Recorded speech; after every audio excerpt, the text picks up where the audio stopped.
What's up, everybody? Welcome to another jam-packed edition of your favorite sports podcast, the Two Buck Sports Podcast. I'm your co-host, Rusty Buckets, coming to you tonight on our regularly scheduled program tonight. Here with my esteemed colleague, Drew Gann, a.k.a. Uncle Buck. Drew, we have football going on right now. Training camp is upon us. Oh, okay. You got me. I was like, am I missing the Hall of Fame game here? Because training camp is not football. Hey. The only thing training camp is significant for is seeing what players are going to not be drafted in the fantasy football draft that's coming up in about a month. A month today, actually. Oh, yeah, sure enough.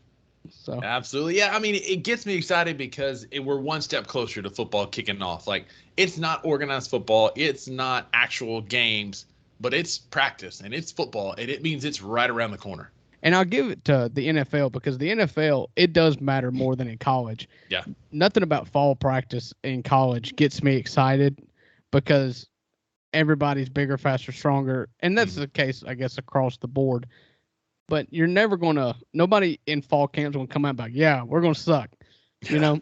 Everybody's excited. Everybody looks good in shorts and a T-shirt, but it's just good to see those helmets down on that field, man. Yeah, I agree with you. It is I enjoy the first step towards football coming back, and that's what fall practice is, even though it is the dead of summer. I don't know why they even call it fall practice. Right, so, yeah, we're in the droves of summer right now. Yeah, I mean, it is the hottest part of the year here the next month. Yeah. And so, let's call it what it is. It's summer practice. Yeah. And but it's one step closer to actual games, which is super exciting. And we're going to have the best weekly coverage of all things football that you will find right here on the Two Buck Sports Podcast this fall. No doubt. Absolutely no doubt. I think that we've got some jam-packed episodes coming up. We'll have some special guests. We'll have some fun things to get you queued up and ready for all things football coming up. And I'm just excited for this season, man. It's going to be a lot of good things. There's new guys in Tennessee. There's new coaching staff in Starkville. Football cannot get here soon enough. Yeah, and luckily, we've talked on this podcast a lot about how we're currently in the dead time of sports. Mm-hmm. But there's no better way to come out of this dead zone than to have football right around the corner. And so it's not like you're ramping up to, Major League Baseball, which we're all just, we're happy about. This is full on craze. This is equivalent to like May in school when you're ramping up knowing that you got 2 months off. Except you've got 2 months off. You're ramping up knowing football's coming around the corner. Yeah, and we're going to beat our chests here and let out a big old rebel yell. We'll go that far. Big Hail State, ring our cowbells. Yeah, I wasn't even referring to that. But, yeah, it works both ways. So we're going to let out a big old rebel yell as Labor Day weekend approaches and fantasy football draft approaches. And I'm telling you, Rusty, I sent out a message. If you are a day one listener of this podcast, you know about our fantasy football league. And last week, you got the trophy over my left shoulder here if you're watching on YouTube. It's a good looking trophy. Rusty has it, but I designed it. While it's sitting here, while it's here in South Carolina. Yeah. And so I got ahead of the game here a little bit and sent out to all of our managers in my fantasy football league to get ready, save the date. August the 26th, we're doing a big in-person draft. Rusty's coming in from South Carolina. Fingers crossed we get Aaron to come in from Kentucky, and everybody shows up. We can go 12 deep with a full roster to live draft. I told my wife yesterday she is not allowed to do anything either because she is going to be the role of Roger Goodell. Ooh, nice. I will have note cards for everybody where they will hand their pick in to my beautiful wife, and she will announce it. And I may even have a custom-made draft board ready to go by that time. I've already arranged for a driver to take me home that night. We're going to have us a grand old time. It's going to be epic. And you never know what the Two Buck Sports Podcast might do around that fantasy football draft. No, you never know. You never know. So I've been brainstorming lots of ideas on how to determine draft order and all kinds of stuff. So it's an exciting time, and we will update everybody on it as it happens. Yeah, because our day one listeners, y'all know, but some of our newer audience, like this podcast started as a way for us to talk crap give out Drewskis, which are the most coveted awards in all of fantasy football, and just update our league. And so it grew from there. We're now getting a couple hundred listens a week, and our audience is growing, which is just crazy. That this started as the Two Buck Sports Podcast / League of Avengers podcast, right? Way back at the end of football season last year. And so we'll have some fun fantasy football content. We'll get y'all invested in our teams and our probably do some interviews of the managers, get you all invested in this. I think it'll be a fun fantasy football season. Yeah. Cannot wait. So Rusty, let's go. Housekeeping aside, what do you got first for tonight's edition of our Richard Petty episode of the Two Buck Sports Podcast, episode number 43? Absolutely. So as the agenda keeper and minutes keeper mover of this podcast, I let the audience down last week. I need to own that first of all. We did a great Instagram poll with some good responses and definitely some new first-time responders. So excited about that. And I completely forgot to talk about it last week on the podcast. We dove right in and I completely dropped the ball. So if you can remember way back 2 weeks ago, we're going to dive back into if you could win tickets, if you could get tickets to one sporting event for a lifetime, whether you win them, you buy them, you acquire them, inherit them, whatever. If you could get one sporting event you could get tickets to for the rest of your life, what would it be? Can I sell them? Because if so, I'm getting Taylor Swift concert tickets. Oh, okay. Yeah, okay. That's fair. You would make more money than me, but yeah. So, so what did the faithful listeners respond with? So Bowen and Taylor both said Wimbledon final would be fun. They're crazy expensive. You get a lot of celebrities there. I think that's a solid choice. Wimbledon would be up that's there. The first thing that is the first thing that came to my mind, because if I've got, say, season tickets to Wimbledon or whatever, I'm not having to pay in this dream scenario for travel. So it's given. I just show up there and all I got to worry about is tickets. And so Wimbledon we've talked about this, sporting events you want to see in person. Wimbledon's up there for me. And I hate that it was Taylor and Bowen that mentioned it, because I really don't want to be in the same breath as either of those Vols. Well, Vol / Georgia Bulldog, but anyway. Over 2. Yeah. Going from bad to worse. But Wimbledon is a solid first choice to rub elbow with some celebrities and stuff there. Next up, speaking of your wife, she chimed in with the Olympics. Yeah, and she made me specify she meant Winter Olympics, but she would go to either of them. We're not going to be that picky. So, she would be very excited about the Winter Olympics. But I mean, I agree. I mean, the Olympics are also great because the Olympics are different. Like when you get tickets to Wimbledon, you get to watch tennis. Super Bowl, it's football. The Olympics, you get a day full of different sports to tickle your fancy, right? You get track. If it's summer, you can watch track and discus and then go watch swimming and weightlifting. And then in the Winter Olympics, you can go watch skiing and bobsledding, which would be epic. Curling. To go luge. Curling. Oh, my gosh. Yeah. I've told my curling story on here about my Canadian patient. It just seems like a great time just to day drink and watch sports all day long. Right. And also, one of the most underrated sports when it comes to watching live has got to be like all those skiing events, or the snowboarding, half pipe, and all that stuff. For me, it's the speed skaters, man. Those cats that are flying around that rink, watching like Apollo Ono when he used to do it. I love those speed skaters. Right. Yeah, I'm with you. And I'm with Haley on that one. Yeah, that's solid. Another faithful listener, Aaron Tim Buren in Boston, said any venue with a rotating golf tournament, like the U.S. Open, the British Open, any of those rotating so you ones. can see a lot of different stuff, you know. Mm-hmm. Or the Super Bowl was his too. But that's brilliant. Just like U.S. Open tickets, so then you can go to New York and Valhalla next year in California. Like you can kind of follow it around. You know? Go both coasts at all times, you know. Yep. Get something different every year. Yeah, absolutely. That's a solid choice because it's somewhere different every year.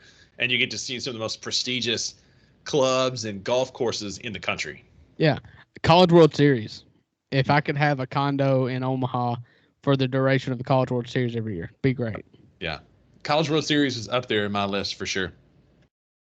Cousin Kirk, everybody's favorite cousin of this podcast, had an interesting choice for his, and his would be the Lingerie Football League, the LFL. Oh, holy Kirkwood. Yeah. No, I didn't even know that thing was still in existence. Yeah. Can you name me one lingerie football team? No, could not name you. I would like to be in charge of naming the teams, but I don't know the names of the teams off the top of my head. So I use my work computer as my stats and my different stuff. I would look it up, but I'm afraid that my web blocker would pick it up and I'd get fired. So we're just gonna not know where they are. I'll tell you what, I'll look them up real quick. Sounds good. I know it was a big thing back in the early 2000s, but I don't even know if it's still in existence.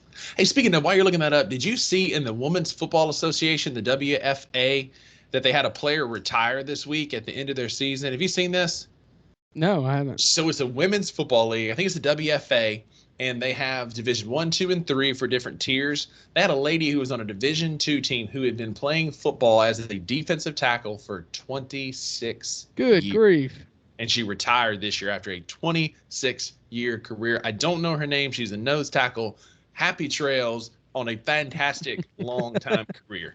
All right, so there's six current LFL teams. Mm-hmm. The teams are in Atlanta, Chicago, Omaha, Las Vegas, Los Angeles, and Seattle. Do you want to guess any of the mascots? Think stripper names. I was about to say, got to be like a Charity or a Destiny or a Cherry or Sweetness. So Atlanta. This one makes sense if you think about Hot Atlanta. Yeah.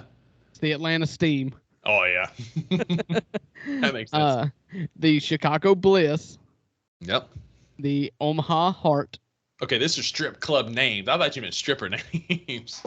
Bliss is definitely a could go either way. Name. Yeah. Omaha Heart, because obviously they're in the heartland. That's the one that's not like the other though. You've got like the big cities and then Omaha. I guarantee you can come up with Las Vegas's team name if you think for just a second. Something Rollers or no. What is Las Vegas? What's its name? What's its nickname? City. Las Vegas Sin. The Los Angeles Temptation.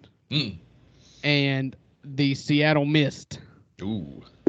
Sorry, decent names, better than I thought. Here's some defunct teams. Yeah.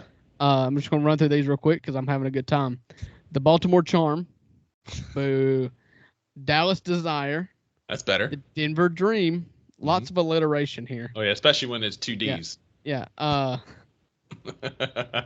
Lingerie football. I mean, 2 plus 2, man. Green Bay Chill. The first time I read that, I thought it was a chili, and I was like, "That's my team." Miami Caliente. Minnesota Valkyrie. New York Majesty. Orlando Fantasy. Philadelphia Passion. Tampa Breeze. And San Diego Seduction. Oh, there it is. You know there had to be one about desire, seduction, something. Yep. There's some expansion teams coming. One in Pittsburgh. They don't have a name yet. The Denver Dream. I guess they're coming back. Coming back. Don't call it a comeback. The Washington Warriorettes. Warriorettes. Yeah. How about that? So maybe when the season kicks off there, maybe we'll pick a favorite team and follow them throughout the season. There we go. I would say we'll see if we get us some field passes to go interview some of the players, but your wife may not like that, so we may leave that one alone. So the first, no, that's in France. So never mind. Yeah.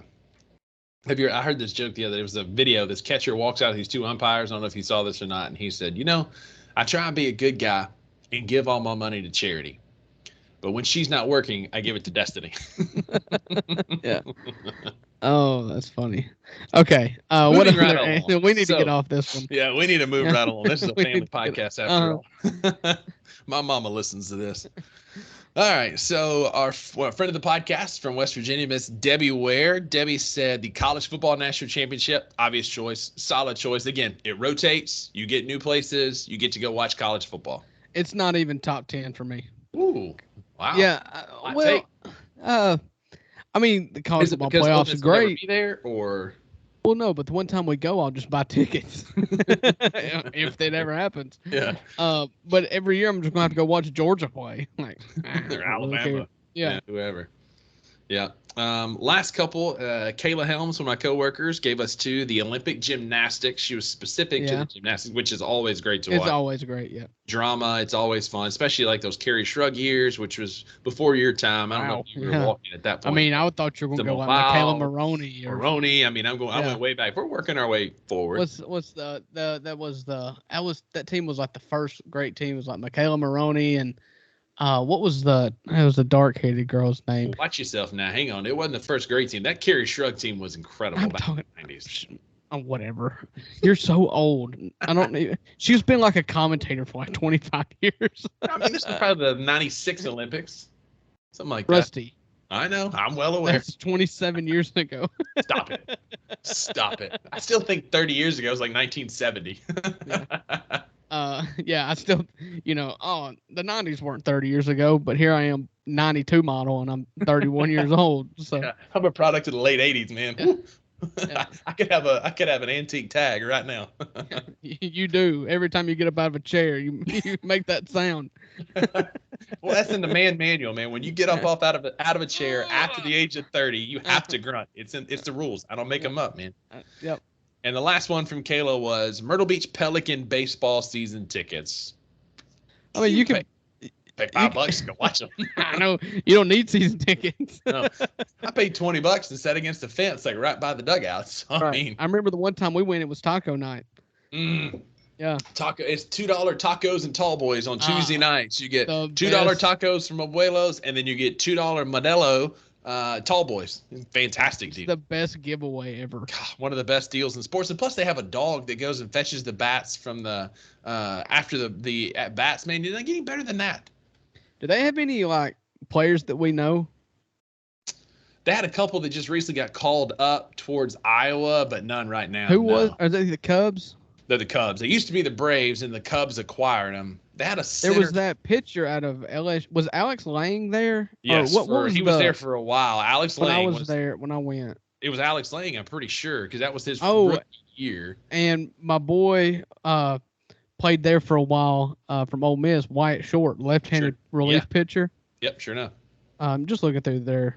We're chasing rabbits tonight, folks. You just buckle up. Buckle up. This show is going to be entertaining. Yeah. I don't recognize any. Drew and I haven't talked in a few days, so we're just getting it all out right now. Oh, yeah. Yeah. No, so I don't recognize any of the names so far for AA, right? AA. They're single A. Single A. Mm-hmm. So there's probably a bunch of guys fresh out of college, a year out of college, Scrappy guys, young guys. They get a lot of international players. They've had a lot from Central America that come there as their first stop, but it's a good product. They're a decent baseball team this year. They had some good wins. So my boy, the captain, Tim Elko, is having himself a season. Batting .297 with 21 home runs and 76 RBIs. Who do you get drafted by? White Sox. So I'm now a White Sox fan because Tim Elko got drafted last year by the White Sox. This year, Jacob Gonzalez and Calvin Harris got drafted by the White Sox. Right. I forgot they took to go with Lance Lynn, who's been on the White Sox for a couple of years now. Yeah. It's like Ole Miss North. It's basically like the Eagles are with Georgia, the White Sox are with Ole Miss baseball. Right. And so my dream is Lance Lynn won't be around that long. But if we could have 3 Rebels starting in the same lineup for the big league team, that'd be amazing. Well, the Brewers have 2. One kind of goes back and forth. We got Brandon Woodruff from Mississippi State, just their anchor, and then Ethan Small has been called up a couple times this year, and big lefty that's joined their roster. So we got 2. 2 out of 5 ain't bad. Yeah, and Gray Kessinger is sticking on the roster for the awful team from Houston. Yeah, the team that we will not name. Yeah, Voldemort. Yeah, and so, anyways, that's moving right the along. rabbit. Move me along. So, got a question for you, kind of key you up, Drew. If you had to pick your favorite, it could be your favorite team, doesn't matter. But what's your favorite NFL uniform? Just jerseys. What's your favorite? Oh, you are putting me on the spot here. Yeah.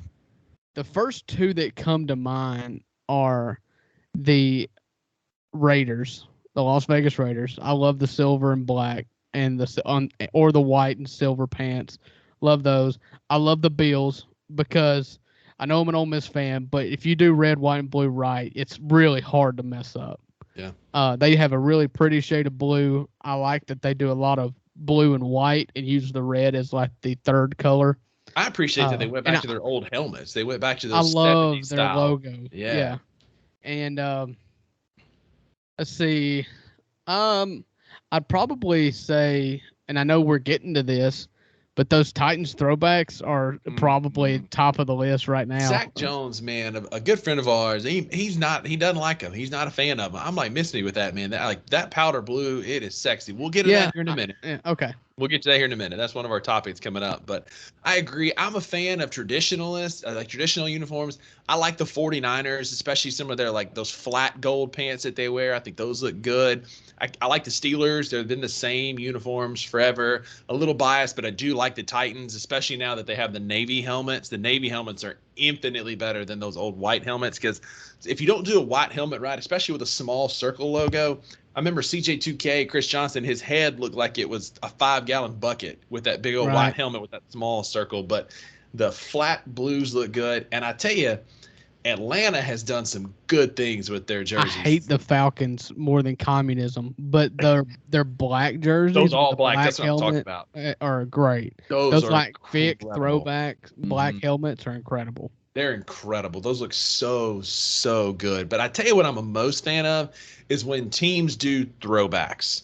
And this is queuing up, obviously, one of our big topics tonight. I wish the NFL did more of them. Like, I love Tampa Bay's old creamsicle uniforms.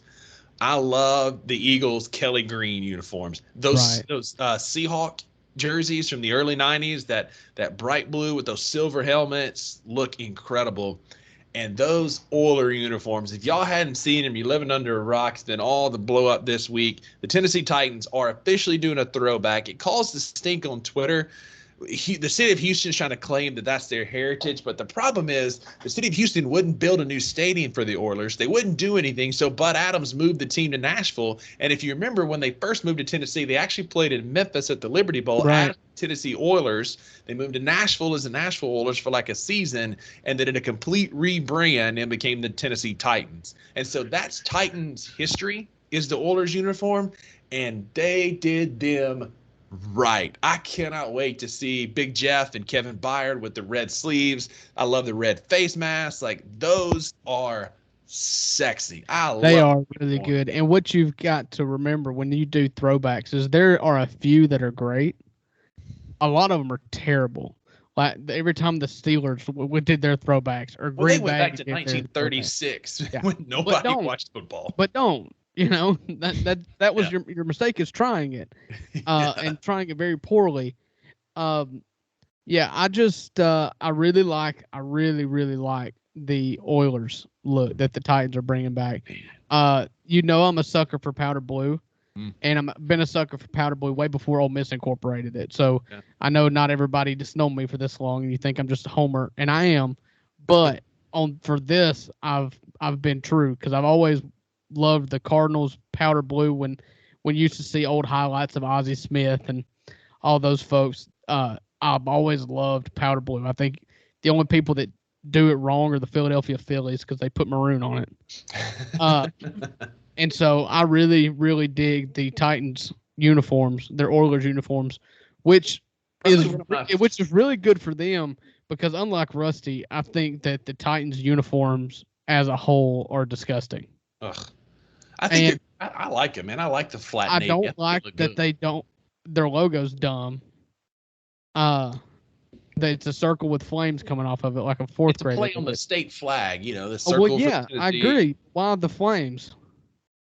I don't know. Do Titans throw fireballs? Apparently. They're mythical beings. They do what they want. I don't like the navy on powder look. Yeah. I don't like that. And their numbers are atrocious. The lettering on the uniforms are bad. I think if you're going to wear like a bold color top, white pants is always a solid choice. Right. But don't go color on color. You know, I don't like, Stuff. especially That's if they're the different variations of the same base color. Especially like that's like those old, like when the NFL's doing those color rush uniforms, and like some of them, like the Saints look good, but some of them it's just like, why are we trying Now, so hard? the Saints all white are sexy. With the gold helmet, or no, with the with the gold helmet, or they've done a white helmet with a gold fleur de lis on it. yeah, Those are those nice. do look good. Those do look good. And the Saints all black. I like the Saints all black. And they've got kind of a classic look to them too. They haven't changed much lately. They're like the Packers and the Bears, who haven't changed a ton. They're the same uniforms since I've ever remembered. Right. So yeah. So jersey talks. What jerseys? We talked kind of about this, like the jerseys you hate the most. Listen, if you go on our Twitter page, I just tweeted this out a little while ago. There's some throwback helmet concepts that show the Titans helmet. It shows some of the older helmets that I said earlier I would like to see more of. So go to our Twitter, give us a follow if you don't already, and check that tweet out at the number 2 Buck Sports Podcast. Yes, sir. I'll retweet it as well. So we'll stick with football, but we'll move to college. Drew, this week, 247 Athlon Sports came out with their list of the top 10 most expensive college football game day experiences. And some of these are obvious. Some of these I don't know that I necessarily agree with. I mean, I'm sure they're just raw numbers. I don't know they made them up. But it just seems like some of these schools would not have this. So this took into account like tickets. This is like parking, from parking payments, concession prices, tickets. This is just kind of an average of where it would cost you to go to a game at one of these institutions. So we'll go in reverse order. Number 10 is the University of Nebraska in Lincoln. Average cost of tickets is $190 for 2 tickets. Parking is an average of $25. 2 drinks would be $8. 2 hot dogs are $6. And so their average cost is $229. Cheap concessions. What's going to play a big role in this? And I haven't looked at this, so this is going to be a surprise to me as well. What I suspect is going to be the case is that the teams that sell out home games most often will be on this list, because if you sell out in Nebraska, despite how terrible they've been for the last 2 decades, they sell out every single game in Lincoln. They've got diehard, true and true. Yeah. And so you know that they're going, the resale value for those tickets are going to, and even the ticket value, if you buy them from the university, are going to be expensive. Hey, quick, I'm going to steal a line from Bussin' with the Boys. Shout out, no free shout outs. If you don't listen to Bussin' with the Boys with Will Compton, a product of Nebraska, and Taylor Lewan, put that on your rotation after you listen to us. Give those guys a listen so you can see what a good professional podcast looks like, listens like, and then you can go listen to Bussin' with the Boys. But he's a big Nebraska product. They interviewed Mike Vrabel 2 weeks ago. Fantastic interview. Listen to it today. But Nebraska product, Nebraska coming in number 10. Number 9 is the University of Georgia at $230. You get $200 for 2 tickets, $20 parking, $5 for 2 drinks, same as 2 hot dogs, $6, $230. That's just not true. You don't get 2 hot dogs for $6 at a football game. I looked at this list when it came out yesterday, and I don't know that I believe all. I think their source is, trust me, bro, this is what it is. Yeah. Yeah, you're not getting 2 of anything for $6. Like, you might get 1 hot dog or a pack of peanuts for $6. Popcorn $6. That's it. Like, a hot dog's gonna be $8 minimum. Yep. Number 8, no shocker here. Like we said off air, the University of California at Los Angeles. Shocker, Los Angeles is expensive. Yeah. Average cost is $234, $138 for 2 tickets, a little bit cheaper on the tickets, but parking's $40. 2 beers will set you back for $24. Now that's more like it. That's $234 for UCLA. Yeah, and that stadium, it's not full ever. That's why their tickets are $138 for 2 of them. Yeah, but yeah, I mean, that's bottom dollar. Yeah. You know, everything's just more expensive there. The scalpers are not selling anything for $5. You know, that is $5 in Los Angeles. Yeah. It's $75 a piece. Exactly. Number 7 is the state champion, Mississippi State Bulldogs. Average cost of $236 for a game day experience. Average of 2 tickets, $170. Parking is $40. I believe that. It's expensive to park at Mississippi State. 2 beers cost about $16. That feels about right. 2 sodas, 6. 2 hot dogs would be $4. This is the second smallest stadium on the list, but one of the loudest on the list per 247. Yeah. Thank you, artificial noisemakers. Hey, don't make me grab my cowbell. You want to lose listeners? We'll put this to the test right now. We'll decide whether it's annoying or not right now. Bring that cowbell for an hour, and I bet you won't even sit through it. Number 6, Clemson Tigers. Average cost $240. 2 tickets is $194. $40 parking. 2 Cokes, sodas, $12. And I do not believe this. Lauren, please confirm that it cost $4 for 2 hot dogs. There's no way. There's no way. You don't get $2 hot dogs in midweek games in college baseball. Absolutely. The Pelicans are going to be $4. You wouldn't be able to keep enough hot dogs. No, $4, like $2 hot dogs. I'd go buy 10, like just because they're $2. And sell them for $5 a piece. Absolutely. Just people sitting around. I'd eat 2 or 3 and then sell the rest in my cohorts there. Number 5, this one surprised me, is the Missouri Tigers coming in at $241. Tickets are $180, $25 parking, $18 beers, $8 hot dogs. 2 hot dogs, $8. I can probably believe that in Columbia. I've been to that stadium. It's kind of a dump. We went up there and it rained like cats. I mean, it was just freaking flooding. My dad texted me and said the animals are lining up 2 by 2 outside the stadium as water's flowing down the stairs. But $240 at Missouri. Texas, number 4 at $242. Coming in at $170 tickets, $40 parking, $16 for 2 beers, $8 for 2 hot dogs. Okay. Not true. If you had to guess the top 3, just give me like 3 schools that you would think would be in the top 3. I did look through the list a minute ago. All right, never mind. Yeah. Number 3 coming in as the Notre Dame Fighting Irish at $261. Average price for 2 tickets is $200. $35 parking. This is a Catholic school, so they just pretend like they don't drink. Coke sodas, $10. 2 hot dogs are $16. That feels kind of on the money. Yeah, and the drinks are more expensive. Yeah, you're not getting $2 for $10. Mm-hmm. All right. To Take Me Home, Country Roads. West Virginia Mountaineers, $264.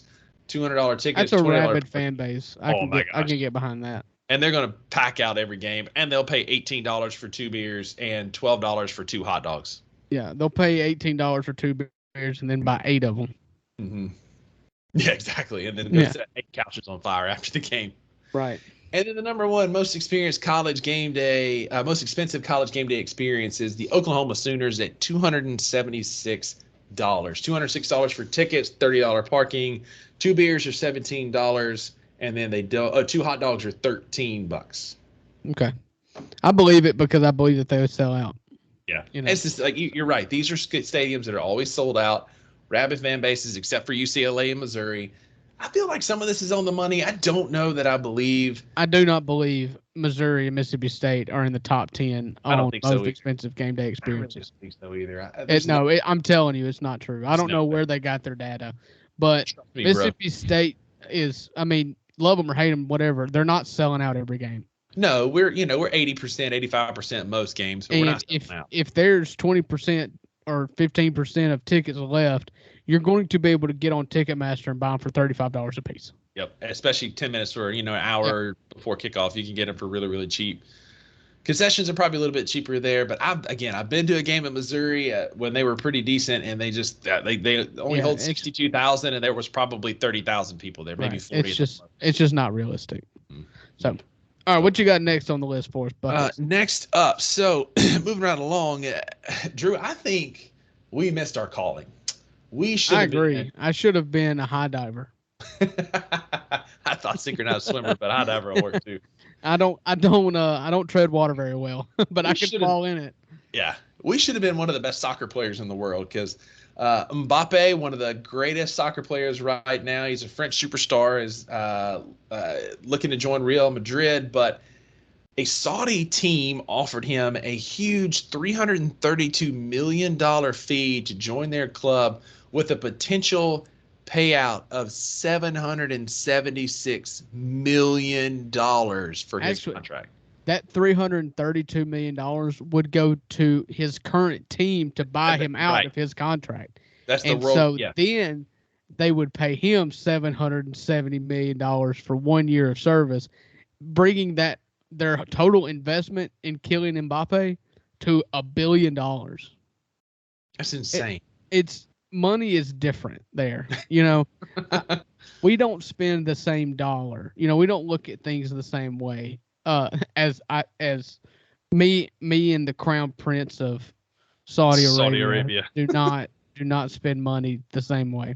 Although it feels like it sometimes. Yeah, especially right. I was talking this the other day. It's been an expensive summer, but I ain't spent $1 billion on stuff. Right. feels like it, but no.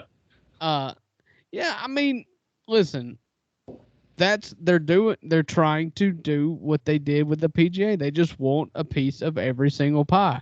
Yep. And they've got the money to do it.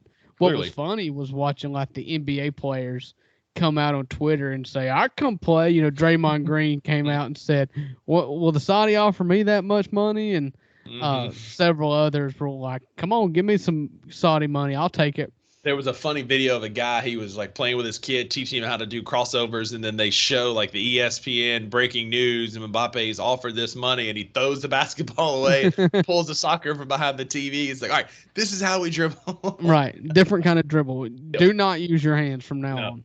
Have you seen Messi's latest, his first 2 games in the MLS?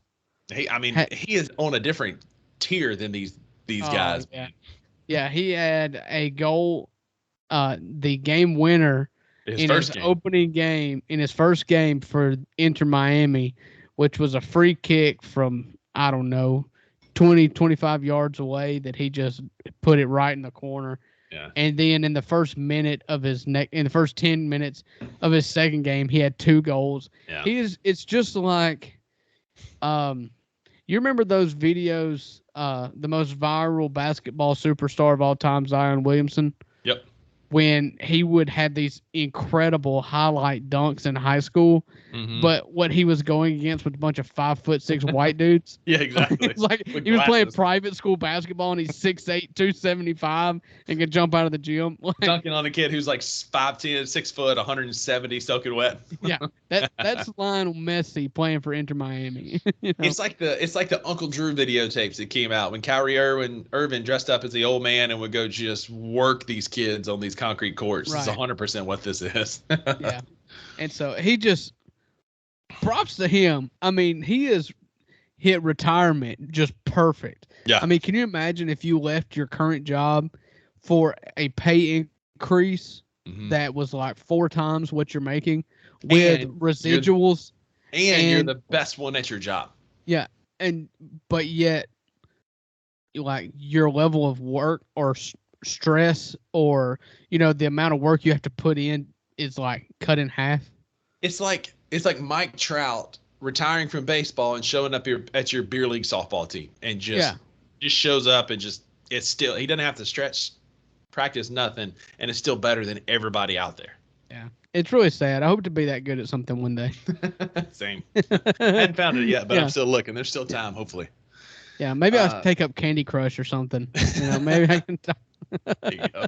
Tetris. I used to be pretty good at Tetris back in the day. Maybe that'll work. So, Drew, have you seen some of the controversy on Twitter around Manny Ramirez's son, Lucas Ramirez? Have you seen this? I've seen it. What I saw was like somebody mad at him pimping a home run. That's it. And said that his daddy never did that.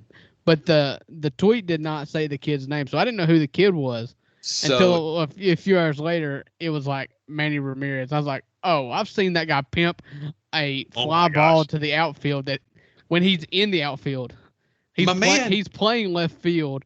Pop-ups hit. He starts celebrating and drops it. My man once caught a pop fly, scaled the wall, high-fived a fan, and then threw a guy out a second to double him up. So, he pimped everything. Everything. And it's a former big leaguer, Steve Fry. It feels like a Karen moment. No offense. Shout out to the Karens out there. But it feels like the guy he's just butthurt, just wants attention. It's just 15 minutes of fame. It's Madison Bumgarner energy. Because he just gets mad at everything. Yeah. And that's what this guy's doing. And it was his son that got homered off of. So I guess his paternal instincts took over a little bit because if somebody dunks on my daughter and then celebrates it, it's going to be a little different, knowing that she's like 1.5 years old and chill out, But if my daughter were to dunk on somebody else, just hold me back. Oh my gosh, I would be insufferable on Oh, Twitter and in person. And next time your son tell your son don't give up a 400-foot bomb. And then, why, if you're watching on YouTube, watch. See, I'm on my phone. I think I'm going to tweet. I put the phone down. Don't do yeah. it, man, because now you're getting raked through the coals and you're an embarrassment to the Fry family and probably making your son feel even worse about the tank that he gave up. And I'm on record. I'll go on record again. This baseball needs to do two things. They need to bring back steroids, and they need to pimp everything. Absolutely. Let's go. So, Drew, we had one of the most boring golf tournaments as far as drama that we've had in a long time in the British Open last weekend. Did you you know, watch any of it? I did. I watched a good bit of it actually, and it feels like it was the third major in a row that I was waiting and rooting for Rory McIlroy to surge, and he never did. Mm. So props to Brian Harman. Brian Harman, the lefty from America, About who's- 5'2", 5'3". who is barely older than Rusty, comes and wins the Open, not the British Open or the Open Championship, the Open, The to Open. win the coveted Claret Jug, and to do it by 5 or more strokes. Just sheer domination. Starting on Saturday, where he jumped up the leaderboard and really separated himself from everybody on Saturday, and Sunday he just coasted.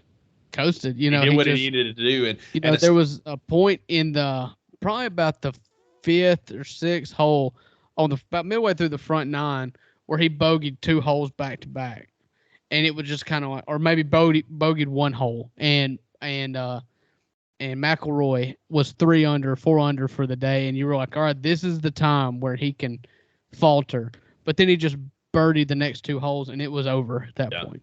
It was over at the turn, and like you said, shout out Brian Harman, just a great weekend, his first major.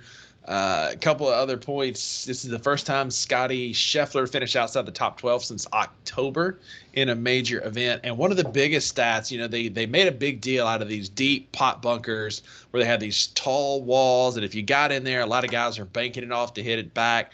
Tony Finau putted one backwards to get out. It's just an impossible situation to find yourself in. And Brian Harman's bunker performance, on Thursday, he hit in 0 bunkers. On Friday, he hit 2. Saturday, he hit 0. Sunday, he landed in 1, and that was on number 18. Just a dominant performance, played solid golf. I had a friend, Ryan Minmuir, was there. He flew out there with some friends, and he said it just rained the entire time. He was sending us pictures, and all it was him in rain jackets. And I told him, you're getting a proper English welcome with all that rain and overcast skies. But said it was a good time, good tournament to be at. But Brian Harman just was the story, winning by 6 strokes. And what was the craziest stat I saw on this was that after the round was over, he finished the weekend holding the Claret Jug and making 58 of 59 putts inside of 10 feet, which is incredible. Even for a professional golfer, a 10-foot putt can be very difficult, and to complete the whole weekend and only miss 1 putt on the inside of 10 feet or 10 yards. Was it 10 yards or 10 feet? 10 feet. A putting would be 10 feet. Yeah, 10 feet. And, yeah, that's right. And so 58 of 59 on putting within 10 feet and not 3 putting the whole weekend is incredible. That's incredible. And it makes for boring golf, but that's what I'm saying. It was boring, but good for Brian Harman. Dominating performances are a lot of times boring. And nothing against him at all. It was just not entertaining golf to watch. And, the inverse of that was Scotty Scheffler, who was top 5 in fairways hit, greens in regulation, and one other stat I can't remember. But he was 156 out of 156 golfers in putting. Just couldn't make a putt. It's always been his struggle. Mm-hmm. And it reared its ugly head this past weekend. But Harman got a payout of $1.404 million, 4% increase from 2022, and an 18% increase from 2021. So heading north, and he got a nice little $1.4 million payout. Shout out Brian Harman, which leads us to, we've got the Ryder Cup on the horizon. So those of you that don't know, there's a point system that the players are judged off of to make the Ryder Cup. So you've got the top 6 players in the U.S. with the most points are automatic qualifiers, and then the captain has 6 choices that he can make outside of that. So right now, the top 6 that would automatically qualify for the U.S. Ryder Cup team would be Scotty Scheffler, Wyndham Clark at number 2, Brian Harmon jumped 17 spots to the third position. Brooks Koepka is in fourth. Xander Schauffele is in fifth. And slow play Patrick Cantlay is in sixth, which Harmon can't say much about Cantlay. They counted 16 waggles before one of his shots on Saturday. Who cares? He won it. I don't want to hear it. No, I don't want to hear it. But yeah, just outside would be Max Homa, Cam Young, Jordan Spieth, and Keegan Bradley round out the top 10. Ricky Fowler's in 12th. Look Justin, at who's on last. Yeah, Justin Thomas 14. Justin Thomas is 14. He has had a rough stretch. There's only 12 people that make the Ryder Cup, and he's in real danger of missing the Ryder Cup. It was a fake account, but they asked Tiger about it, and he said, "Well, he recently got married, and so that's been his problem." Tiger knows about marital issues. Tiger knows about that. A couple names surprised me. Tony Finau kind of fell down a little bit. He's 19th. Surprised to see him that low, but DeChambeau, I was looking for him. He is. Those live guys just haven't played enough tournaments. And they haven't played. I mean, Koepka has won and played well, which is why he won a top major. 5. He won a major, got plenty of points. Same for way that, with Wyndham Clark. He won a major. Mm-hmm. But it's an interesting top 6. Not the top 6 that I would have picked or projected or expected, but I mean, those guys are playing good golf right now, especially Wyndham Clark. Man, he's really playing some good golf. Yeah, he was in the mix on the weekend. Yep. Absolutely. So, Drew, in some not so exciting news, not so great news, man, Bronny James had a cardiac event. I think it was over the weekend. Monday. Was it yesterday? Okay, I was going to say yesterday or Monday. Yeah, it was. While practicing, Bronny James suffered a cardiac arrest. Medical staff was able to treat Bronny and take him to the hospital. He is now in stable condition and no longer in ICU. This is a statement made by a family spokesperson saying, "We ask for respect and privacy for the James family and will update with more information." That was yesterday at 11 a.m. Man, it's wild to see a lot of these young kids dropping with these cardiac events and different issues right now. Yeah, it's scary because you look at like Keontae Johnson at Florida when he collapsed, and then you had Damar Hamlin, which was a contact injury. Then you have Bronny, and Bronny has always been taken care of. Basketball is all he does, so it's not anything, or you hope it's not anything extracurricular that's going on, which shouldn't be the case. So, it's scary, and I don't know what you look at, or as the son of arguably the GOAT, according to a lot of people, you live in a basketball lifestyle. You're groomed to be the next, carry on the James name. You're the first kid of LeBron James. You have high expectations, and he's lived his whole life with that. And as he's going into his freshman year of college, probably 1 year away from the pros, to have a cardiac event and collapse on a court is terrifying.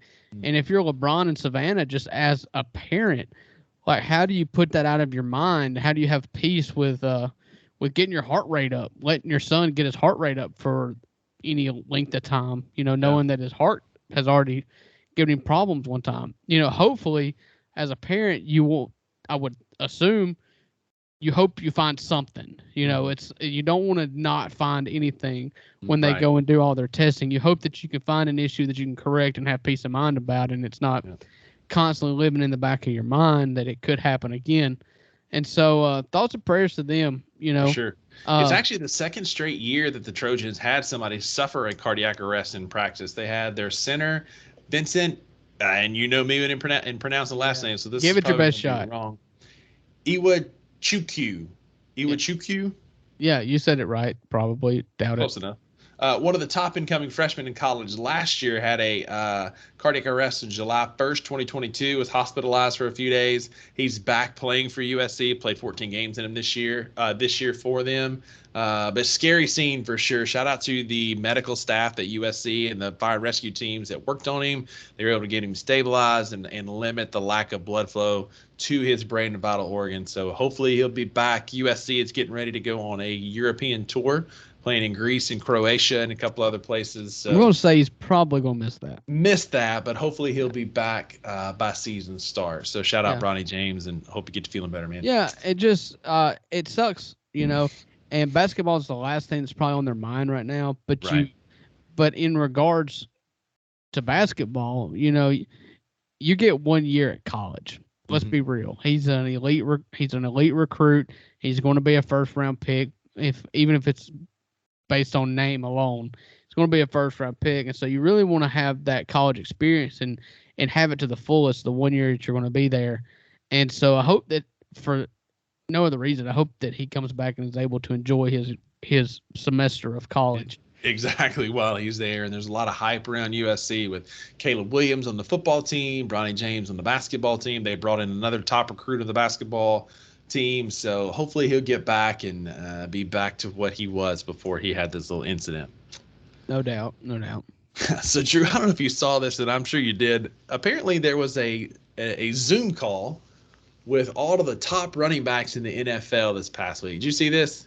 I did. Are the running backs going to unionize? So basically, they got together and they had like a Wednesday night or like a Sunday night Zoom call. It was Saquon, it was Josh Jacobs, it was Derrick Henry, Christian McCaffrey. It was a lot of the big heavy hitters from the league jumped on a Zoom call talking about the future of their position after, like we talked about last week on the pod, Josh Jacobs, Saquon, and Tony Pollard, three of the best young running backs in the NFL right now, did not get contracts extended to them and did not make it and didn't sign their franchise tenders because they were working on contracts. But what came out yesterday looks like Saquon was on that call saying, yeah, we in this thing together. We're going to hang in this thing together. Meanwhile, he's texting his agent under the table saying, let me get that bag, because he signed a 1 year, $10 million, $11 million if you round up, contract with the New York Jets with a $10 million. New York Giants, $10,091,000, and will earn a base salary of $8 million with a $2,000 million sign-on bonus. Oh my goodness! Start over. On top of that, yeah, you sorry, just a lot of numbers. $2,000 million. It's a $10,091,000 contract. Base salary of $8,091,000 and a signing bonus of $2 million. There we go. This is a live podcast. You get what you pay for here. Yeah, I see Saquon's getting a lot of grief over that, and I get it, I guess. But what they're mad about is the franchise tag. Yeah. They can franchise tag them for 2 years, and they pay them. I don't remember what the calculus is that goes into it, but it's like market value plus some. It's like the market value of the top 10 running backs averaged together, something like that. Right. And so there's a franchise tag and there's a transition tag. And so the quarterback is the highest, and the left tackle, the starting tackle, is the lowest in the NFL. Running back is next to lowest, just above the tackle at $10,091,000 what Saquon signed. Quarterbacks, if you franchise tag a quarterback, which the Ravens have done with Lamar, this year it would have been $32,416,000. So it's a hefty hit, but that's, like you said, the average of the top players at that team or at that position. And I think what Saquon did was he took a deal to avoid from getting franchise tagged, because what it is so he played out his rookie contract. He's eligible for a major deal, and so the NFL team, they can franchise tag one player, and they can franchise the same player 2 years in a row. Mm-hmm. And so basically he just added an extra year onto his contract with the Giants, because instead of using the franchise tag this year and probably next year, he will now franchise tag next year and the next. Yeah, if they don't come to a contract agreement in the offseason, which they clearly didn't before this year. And so the franchise tag buys the NFL team time. But after those 2 times, it's time to or get off the pot. It's either a big extension or they have those players may walk. But what made it look worse was that he basically signed for the same amount of money as the franchise tag. 100%. So, it's the franchise tag without the franchise tag, and it came just barely 48 hours after this big we're in this together Zoom call where we're going to hold out. Josh Jacobs hopped on a plane he's not even in Las Vegas right now while they're practicing. He left town, and you got Saquon signing this deal on the heels of that call, which is the timing seemed off. But, again, we're both proponents of getting your money while you can in the NFL. Could he got a better deal somewhere else? Maybe, but the Giants are clearly not interested in trading Saquon Barkley. So he got what he could get right now. Yeah, they'll never get what. And I went on this spiel last week on the podcast where I kind of understand both parties here. Like, one, I understand the general manager's not giving huge extended year contracts to running backs because they rarely hold up. They don't hold their value for long. We talked about And, that last we're week. not. Yeah, and we're not talking about people here. We're not talking about Saquon Barkley. We're talking about running backs. When you assign a name and a personality and feelings to it, it changes the chemistry a little bit. But running backs as a whole, their shelf life isn't good. 2.5 years max is what most of them are. Right. Right. And so, running back is a nice fresh fish that you've got in your refrigerator. You've got to eat that in like 3 days, but it's elite for like 3 days. You try to eat that fish 2 weeks later, it's burnt, and Yeah, so you don't want you want to get the running back in the first, you want to eat that running back quick. You know what I'm saying? Mm-hmm. Use him up, man. Ride him till the wheels fall off, because the Derrick Henrys are not normal. They're not normal to be that productive. You get the guys that are flash in the pan. That's exactly what the Dallas Cowboys did. They ran the wheels off of Zeke and said, "All right, see you later." Yep, 100%. Or they just get fat like Eddie Lacy did, and they don't make the cut anymore. Yeah, I sympathize. I sympathize with them. Everybody wants to make their money, but it is what it is. It's the nature of the NFL. Yeah. It is a pass first. It is a run, an RPO league, and emphasis on that pass option. Man, they don't run the ball like they used to. The days like Derrick Henry. You've got a salary cap. You got a salary cap. Derrick Henry might be the last of the breed for a while. It's cyclical. It'll come back, I'm sure, at some point. But Derrick Henry is really going to be the last of those bruising backs outside of goal line and short yardage packages like we grew up with in the 90s and early 2000s, in the days of the Jerome Bettis, Todd Gurley for that short window, those big bruising running backs, Eddie George when I was a kid. Right. And Todd Gurley with that short window. It's exactly what you just said. It's 100%. A short window. 100%. So, physical running backs. I hope, guys like Dalvin and Saquon, they've got legs left. I mean, there's no doubt about that. Absolutely. They deserve to be on a team. The fact that they're not on a team is strictly agents, because and it's pride. They want to sign a big deal. They think it's their turn, and rightfully so. I mean, I get it. It's your turn to get paid, and you want to get paid. And so do what you got to do to get paid. Yeah, that's it. It gets you money. And they've got legs left on them. What if Nyheim Hines was injured in a jet ski accident for the season? Yeah. Dalvin Cook in Buffalo's offense would be a lot of fun. 100%, man. And that's what they've missed these last couple of years. Is you still need that running back change of pace, and they haven't.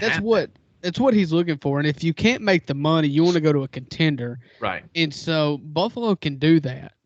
Buffalo, for a shorter deal, would be more likely, in my opinion, to pay somebody like Dalvin Cook, because their window is now. Right now. Yeah. Von Miller ain't getting any younger. Josh Allen needs to win now. They've got Stephon in the height of his career. Yeah, their window is not short-lived. You've still got Josh Allen for the next 10 years, but you can win right now. They've just been that one piece away, and it just feels like they're just missing that one piece, and it could be a Dalvin Cook or somebody like that, and hopefully he gets his bag. Speaking of getting bags, man, NFL quarterbacks are getting paid. It's something that we've known for a while, but Aaron Rodgers pulled one of the biggest stunts I've ever seen in a contract negotiation today. It came out, so he would not take a pay cut in Green Bay. He kept getting these fat deals in the same time when Tom Brady was taking cuts in New England and then Tampa Bay, and these quarterbacks were taking pay cuts to bring in talent. Aaron Rodgers said, "Not me. You're going to pay me." So he ends up with a bunch of rookies and receivers that nobody's ever heard of. And so he finally gets out of Green Bay, which is what he was trying to do the whole time, goes to the New York Football Jets, and then renegotiates his contract today. Did you see this? I didn't. So he took his contract. It was a 2-year deal originally that they inherited from Green Bay for $108.7 million. Adam Schefter tweeted out today that he went to the Jets and voluntarily took a pay cut after he wouldn't do it in Green Bay, took all of Green Bay's talent with him, or most of it anyway, voluntarily took a $35 million pay cut on his deal, that'll allow the Jets to acquire more talent than they would have under the contract that they assumed from Green Bay in April. So a $35 million pay cut when he wouldn't even give Green Bay any wiggle room. That's got to be worked out some kind of way, because sure. that's not face value.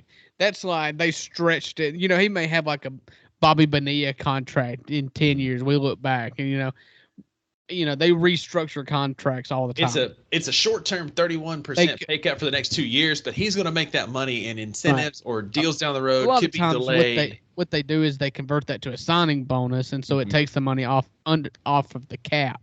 Right.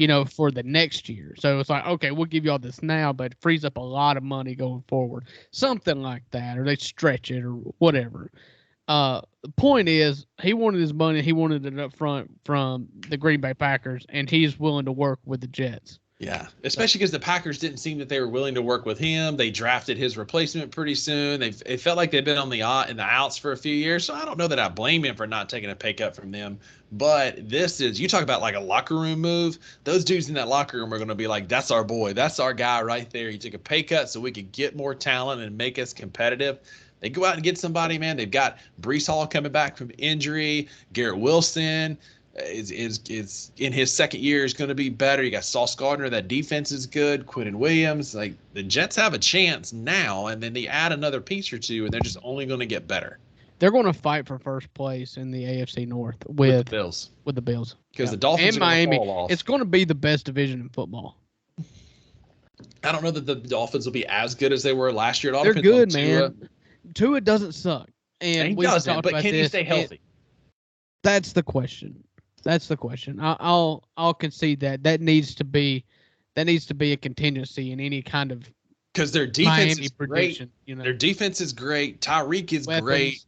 They've got weapons. Jalen Waddle is great. It's just, can Tua stay healthy? And there's some saying that he can, because there was a clip of him in a hoodie with a little sleeve tattoo poking out at the bottom. And when dudes get a sleeve, showed it today. When dudes get a sleeve, man, they get tough all of a sudden. Those Samoans with their sleeves, you don't mess bet with against them. No, absolutely unless not. You're Manti Te'o. Yeah, that's it.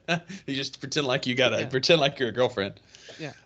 But speaking of quarterbacks getting a bag, Justin Herbert's contract came out this week and made him the highest paid quarterback in the NFL right now on a 5-year, $262.5 million contract. That's 2.5 more than Lamar got. And then Jalen Hurts signed his 5-year, $255 million deal earlier this offseason. What kind of money does that mean Joe Burrow is going to get? Because Burrow's going to be coming up. It's more.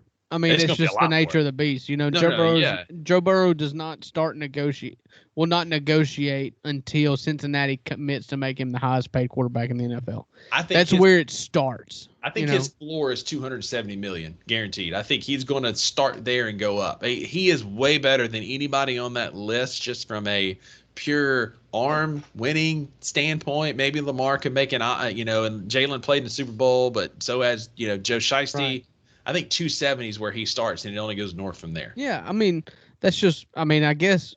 So he was the year after Herbert. So you would think this time next year Joe Burrow signs a massive 5-year contract. Yeah. And yeah, I think it's fair to say that he'll make $270 million.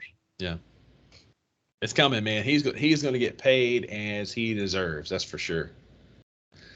So one of the favorite things by the NFL players and me as a fan is every year the NFL releases who are their top 100 players in the league. They start with the top 100. They usually release them about 20 at a time. And Drew, so far we have players 100 down to 81. So we've got 19, 20 of the best players in the NFL.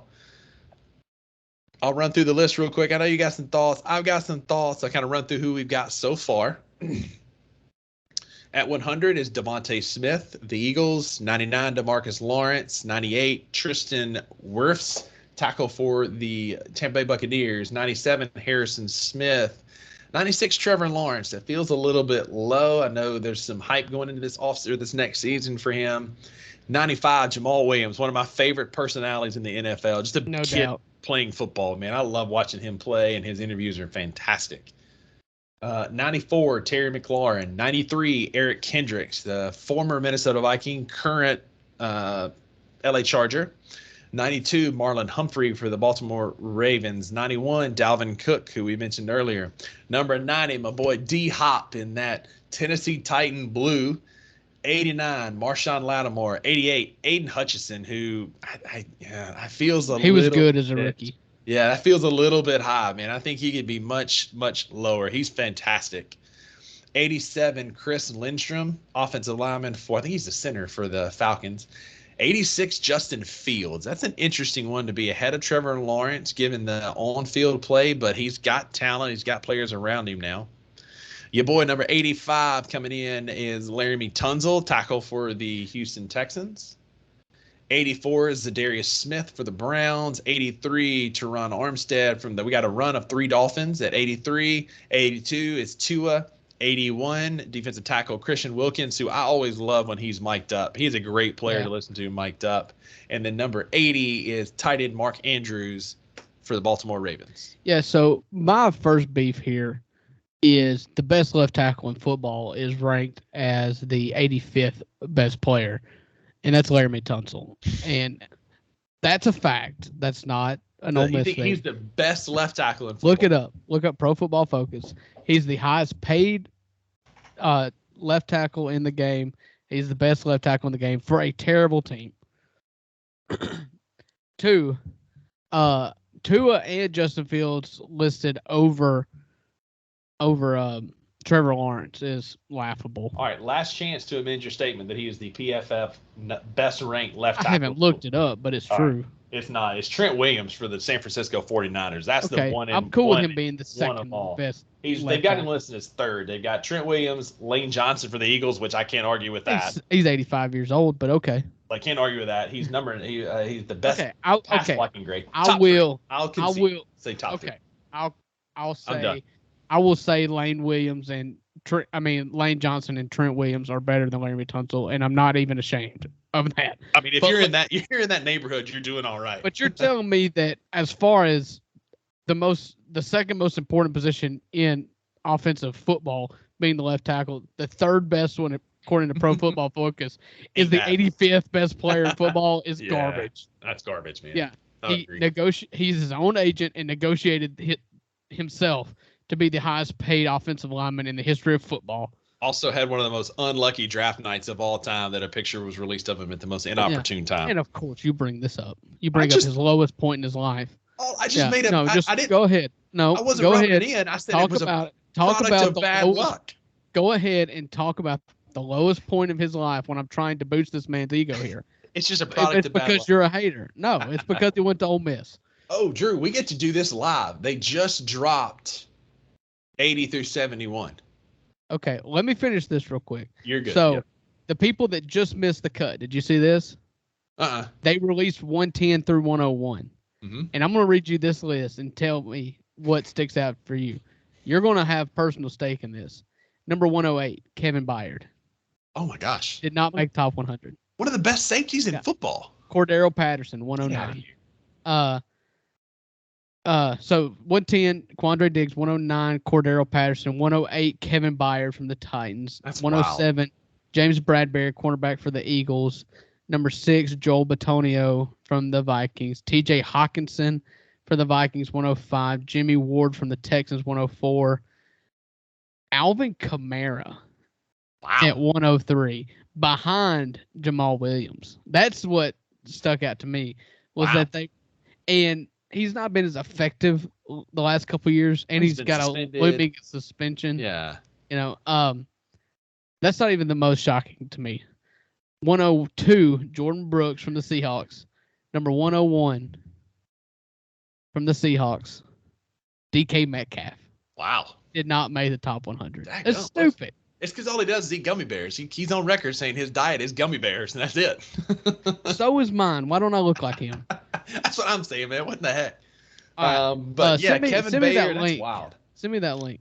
And read us the what we got, 80 through or 79 through 70. 80. So 79 through 71 is what they literally just dropped it. NFL.com/plus/top 100. Let me see. I've got to pull it up on my work computer. I can't email it from your personal. But so we've got breaking news for one of the first times in the history of the Two Buck Sports podcast is we get to talk about a live sports list. So event. So our list just dropped. We got Mark Andrews at number 80. Number 79 is Dre Greenlaw, linebacker for the 49ers, one of the best linebackers right now in the game. 79 feels like it's really low for him. Just an absolute missile play for that team beside Fred Warner. Great team. At number 78, here we go again, me trying to pronounce names that are outside of the United States. We got a Samoan, Talanda Hufunga. Hopefully that's in the neighborhood. Aaron Ivey, if it's not, you can let me know. I know you will. 78. 77 is Mr. the Ageless Wonder, the current Ageless Wonder, which would be Mr. Geno Smith, quarterback for the Seattle Seahawks. A surprise pick there. 77 feels a little high for him. I feel like he should be maybe in that honorable mention list, in my opinion, but especially when you got guys like Kevin Byard, and I'm still salty about that. Not a fan of that. That's going to mess up my whole night. Number 76 is Tarek Woolen, DB for the Seattle Seahawks. 75, Trey Hendrickson, which is a great defensive lineman for the Cincinnati Bengals. Number 91, just an absolute gamer, plays great football. At 74, the aforementioned Garrett Wilson of the New York Football Jets coming in after a great rookie campaign, opportunity to improve on that at 74. 73, Mr. Budda Baker, defensive back. I love Budda Baker. I love everything. Love everything about Budda Baker. Great interviews, great on Hard Knocks, just a good football player. 72, Lamar Jackson. That's low. That's super low. That's very disrespectful. You're telling me that Lamar Jackson is only 4 spots better than Geno Smith? Get out of here with that mess, man. Geno coming in at 76 and Lamar at 72, man, or 77 is Geno Smith, 72 Lamar Jackson. Miss me with that BS. And then another one of my favorite players, even though he's on a rival team at 71, is DeForest Buckner. Just a great defensive line. He is good. Just a friggin' monster on the defensive line. Rounding out what we have so far in players 80 through 71 that literally just dropped. Again, the biggest thing standing out to me is Lamar is super low, and I think Geno is way too high. Geno at 77 feels like that might be a little high for him. Yeah, so the same argument I have for Tua and shoot, I just went blank. Chicago Bears quarterback Justin Fields. For them being over Trevor Lawrence, just add Geno Smith to that, you know, because and so Geno, who had one resurrection, one season that was good in his whole career, and they're like, oh, he's like the 75th greatest player or 77th best player in the NFL this year, and the quarterback should be ranked higher, but he's too high. Dre Greenlaw, I was talking about him. He's one inside linebacker for the 49ers. He's good, man. He's part of that linebacker core in San Francisco. 79 feels a little low for him. Or a little high for him. He should be a little bit lower, but there you have it. Trey Hendrickson is a great defensive end, too, for the Cincinnati Bengals. Talking about him, fantastic guy, just a scrapper, a gamer. It never fails when Cincinnati makes a big play in the trenches. It's always 91 is either there or involved. Yeah, I was really upset when the Saints let him walk after he led the NFL in sacks that year, and then the next year they let him walk to Cincinnati. And all he's done has gotten better when he got to Cincinnati. Right. What's Shohei Ohtani where's he going to be playing this time next week? It's going to be either in New York or LA, one of the New York teams. I hate it, but he's going to go to the Yankees or the Dodgers. There's just where else would you think he would go? I think he stays this year. I don't think they trade him. I think they're in the mix enough to where they don't trade him, but I still think he probably walks in the offseason. He'll be, and that's the thing. Dodger, because he loves LA. It's closer to Japan where his family can watch him still, and I get that. It's not the Eastern time zone that's, even further away. I don't know. The Angels, do you let that kind of generational talent walk in the offseason, or do you get everything you can for him? Yeah, I mean, honestly, he's going. He's not there next year. Yeah, I feel like you've got to trade him, and I know you may have a chance at a run this year. I haven't. As I'm talking, I'll pull up the standings here. they've kind of got an outside shot at the playoffs. So if you're looking here at the wild card rank at the wild card standings here, they're 4 games out of the wild card, and so it's not great odds for them to make it in. Above them are the Yankees, the Red Sox, they're the 2 teams ahead of them to catch Toronto, who would have the third and final wild card spot. Mm-hmm. And so it doesn't look good. For me, if I'm the general manager of the Angels, you can look at this one of 2 ways. He's going to leave anyway, so let's get everything we've got for him. Or it's not outlandish to think that I don't want to be the guy that trades the best baseball player of all time.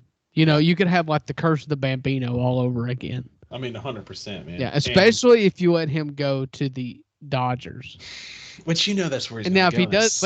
If he does that in free agency, that's on him. You know, Right. You can make him the enemy. But if you trade him to the Dodgers, honestly, I would trade him to like the White Sox. That's like Chicago somewhere. Yeah, the Royals, who's just terrible. Like the Mariners, just up the West Coast. hit stick with the Mariners. That was one of like the final 3 teams that he had that he was choosing from.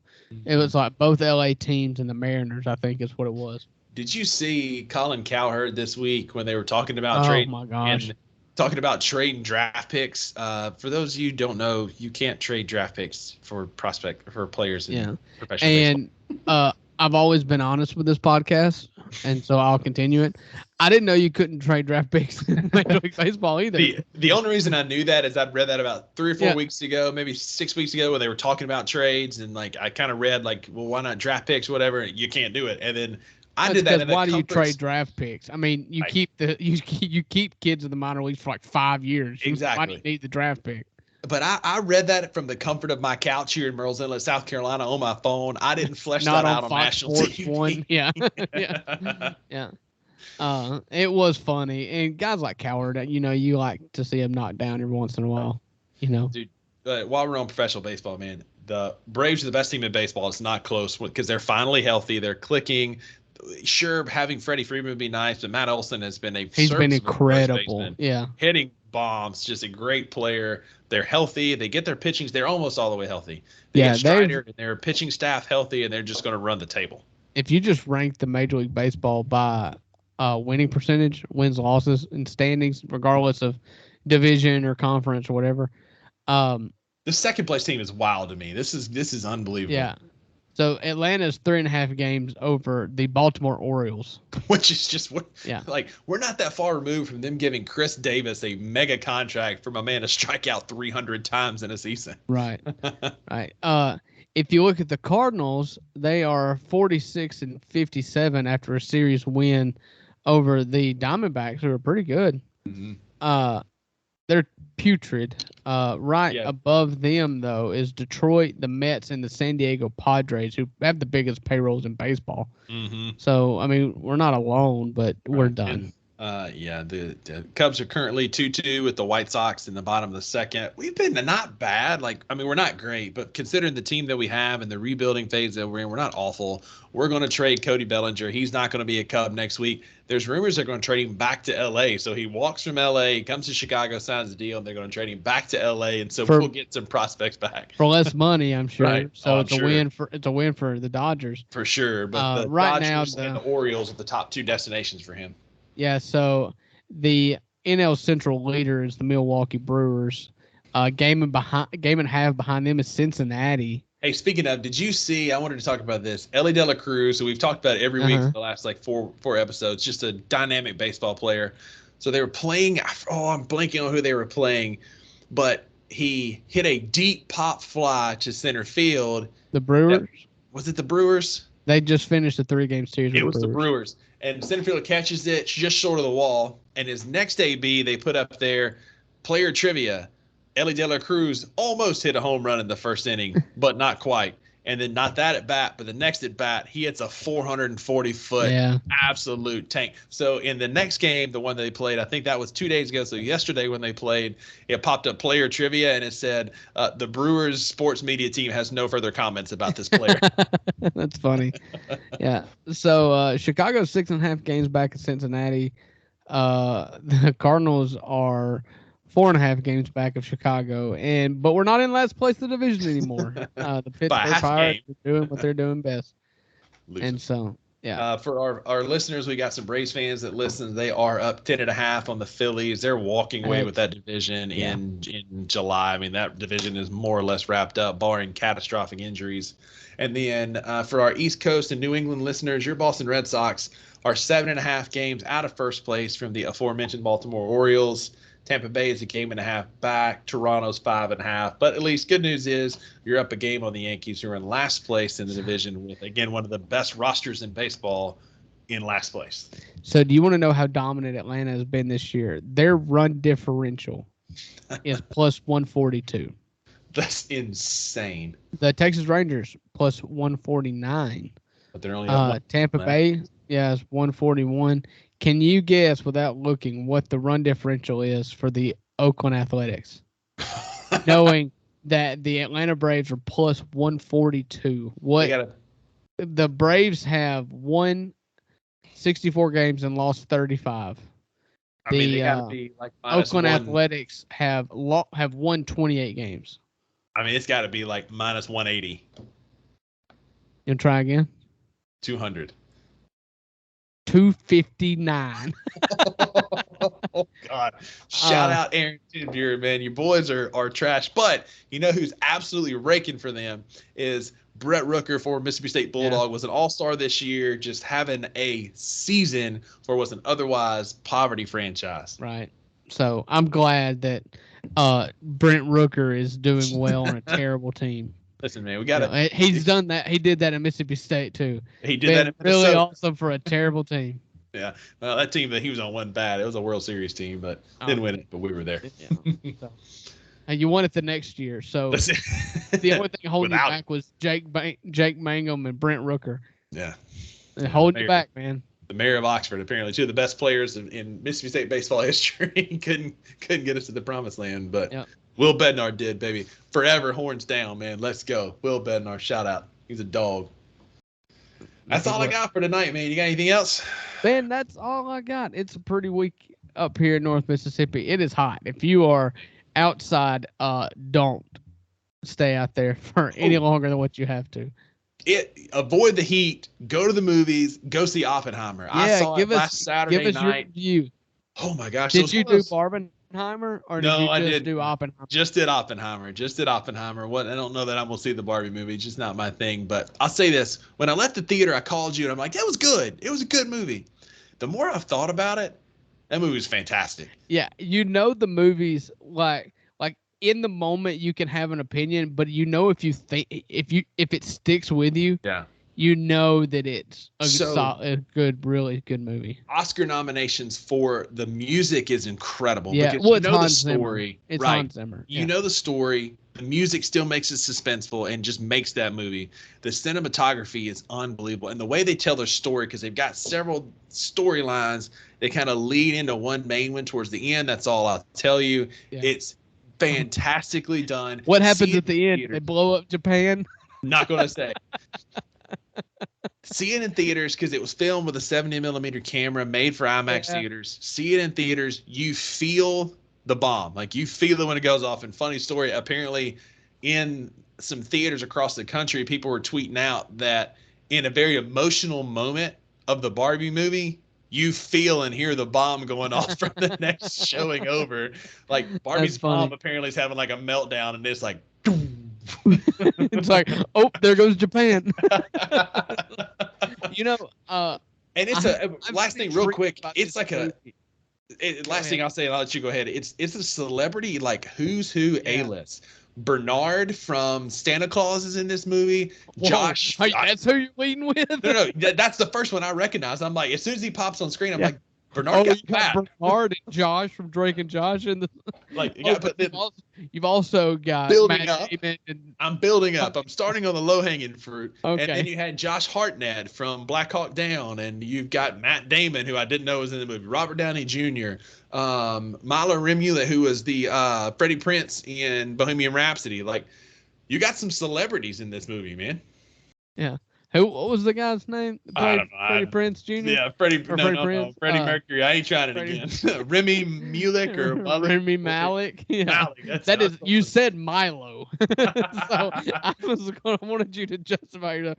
You said Milo that played Freddie Prinze, and not Remy Malek that played Freddie Mercury.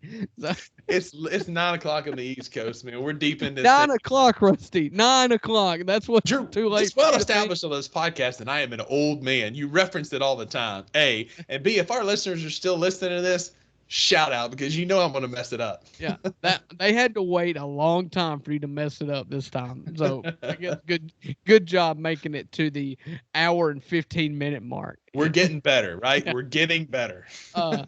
Yeah. So this movie has been one that's been on my radar for a long time, and I'm not a movie buff. I love going to the movies, but I'm not like I hate a critic of a movie, you know, who's going to overanalyze and talk about all the cinematography and all that. I don't care. It's an interesting story that is about arguably the most impactful moment in American history, post-American Revolution, post-Civil War. I mean, it's the most impactful moment in world history. And we're in a globalist, and they tell the story so well from all the different angles. And I'm also, when I come to movies, I'm very much averse to spoilers. I don't want to know anything. Don't tell me anything. But this is a story I know. And so I've really kind of been preparing to watch it by diving into like details. Like I want to know everything that happens. And then I want to see it play out. Cause I don't want to miss any details when I go watch it. Cause I am going to go watch it in theaters, sooner rather than later. And so I'm really excited about it. I couldn't be more excited about it. I love Cillian Murphy. I love Matt Damon and everything that he's ever been in. I love RDJ, and so he's so good in this movie. I love Drake and Josh. Bernard. I love the elf from the Santa Claus movie. Listen, Robert Downey Jr., like I'm just telling you, he's so good in this movie, man. He like steals it. He's so freaking.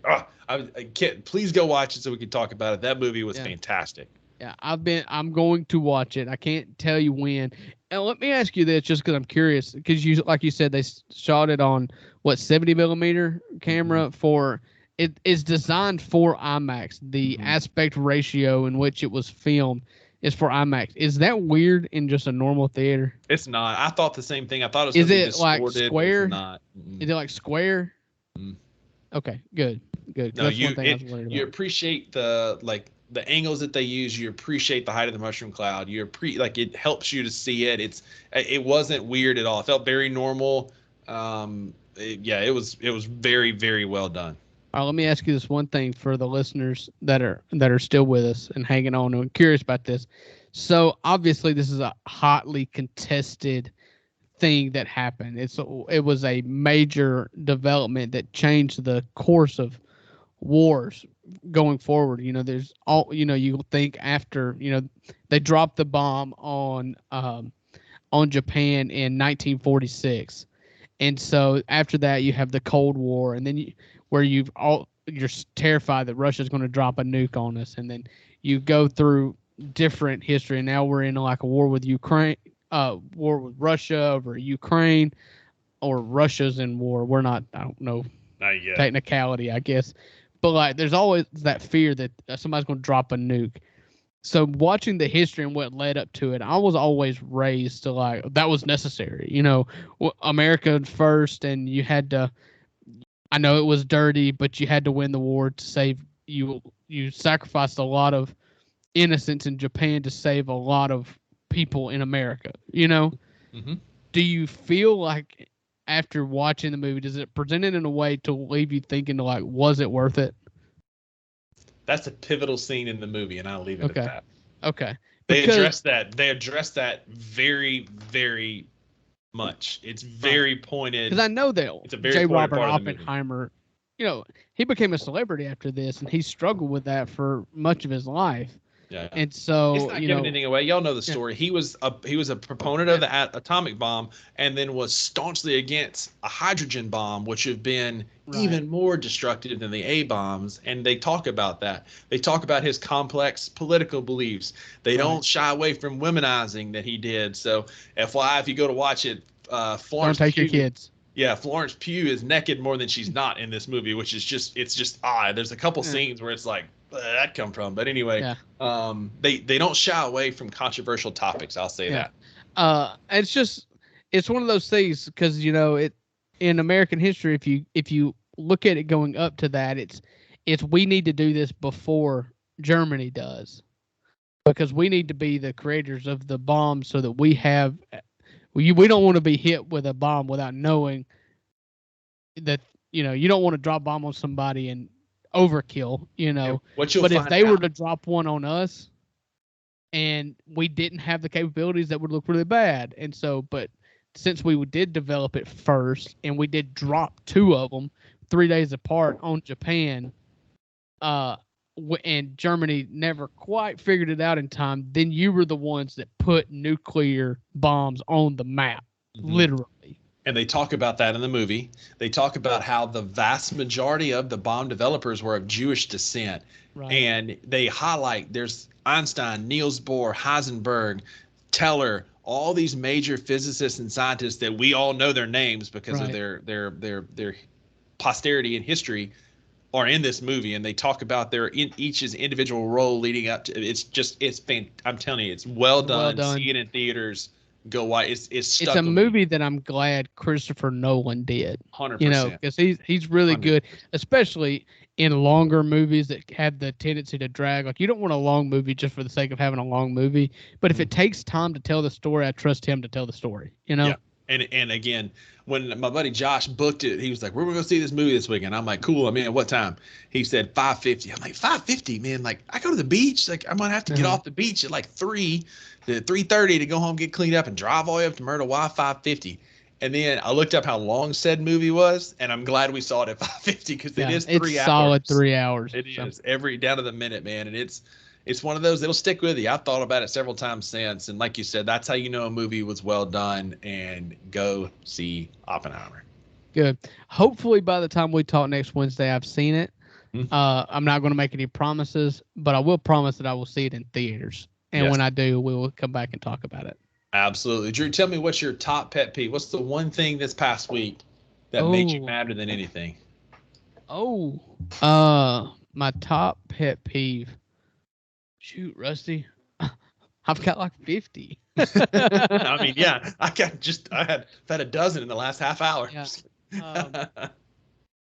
Shoot. What can I do? What can I say on here without getting in trouble? Tried and true. One thing that'll make me madder than anything in the world is driving in the left lane. But I think that's every male's. So while you're thinking of yours, I'm going to tell you mine. I tell you what. I tell you what. My kids have gotten into this thing to where if the garbage can is full, they will continually stack things on top and make just this trash mountain to where I have to like knock things into the floor to bag it up. And today's trash day, so that's what it came up. And so I'm like, get a freaking bag, take that outside and put it in another bag. We're not running low on trash bags in the Gann household. We got plenty. Go use them. Quit making trash mountain over here. Mine, you kind of, that's a good one. That's a solid one. I can't stand overflowing trash cans. That's a solid one. You kind of have stole my thunder. Mine, it happened to me twice today. I'm driving along and somebody's riding my tail. They pass me and then slow down. And then I pass them and then they pass me again. And it's like, make up your mind. Either stay behind me or beside me, but don't merge over in front of me and then make me have to pass you again. Like, you're either hot or cold. I need you to make a decision on what we're going to be here. Yeah, you can be my pace car or you need to stay behind me. Yeah, some people just need to be in front of people. Like they can't ride behind anybody. And I'm just like, brother, just set your cruise control. I'm not slowing down so that you can speed up. But if you want to get out from behind me, then put the pedal down and get on with yourself. That's it. Or otherwise, stay back there behind me, see that Memphis Grizzly decal in the back of my truck, hang out back there, and we're gonna roll. Yeah, you'll get there a little early, but I ain't going 90. That's it. So You can draft with me all the way there. yeah, slingshot engaged. Engaged. Yeah. All right, brother. Tell them where they can find us at. Yeah, so you can find us at Twitter at the number 2 Bucks Sports Podcast. That's the same on Twitter as it is Instagram, number 2 Bucks Sports Podcast. Interact with us there. We really love our Instagram. So that's if you want to get us, we promise if Rusty doesn't read it next week, we'll get to it the next. Yep. We'll get to it eventually. Yeah, YouTube is on the 2 Bucks Sports Podcast, and we are available on any podcast platform. Check us out on Apple or Spotify, and reach out to us this week. Let us know your thoughts, concerns. Let us know what you're thinking, and we will talk about it next week. But until then, just hang out with us. Tell your friends. Enjoyed it, buddy. We'll see you next week. All right, guys. See y'all.